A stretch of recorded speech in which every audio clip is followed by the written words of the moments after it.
Hello guys, तर स्वागत आहे तुमचं माझ्या मिनी व्लॉगमध्ये. आणि माऊ बघा कशी झोपली आहे निवांत अशी. क्लासरूममध्ये येऊन लेक्चर चालू आहे आणि ही तिच्या मांडीवर येऊन झोपली. आणि तिच्या साध्या भोळ्या चेहऱ्यावर जाऊ नका, खूप आगाव आहे ती मांजर.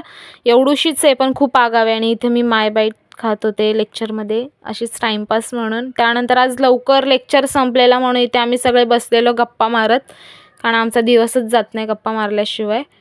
आणि त्यानंतर मग मी घरी आले आणि मला आज बनवायची होती सोलकढी. तुम्ही बघाच कशी झाली पुढे. आणि तुम्हाला जर रेसिपी पाहिजे असेल मी कशी बनवली, आणि 10 मिनटात होते, काही जास्त कष्ट करायची गरज नाही, कारण असं पण आपण कष्ट करायला आपल्याला खूप जड जातं ना. तर 10 मिनटात होते, जास्त काही वेळ पण लागत नाही आणि टेस्ट एकदम मस्त अशी. नंतर मला आली मेहंदीची ऑर्डर. मी कशी मेहंदी काढली बघायची असेल तर इन्स्टाला नक्कीच फॉलो करा, खाली मी माझी ID मेन्शन करते आहे. तर असा होता माझा आजचा दिवस. Thank you for watching. बाय.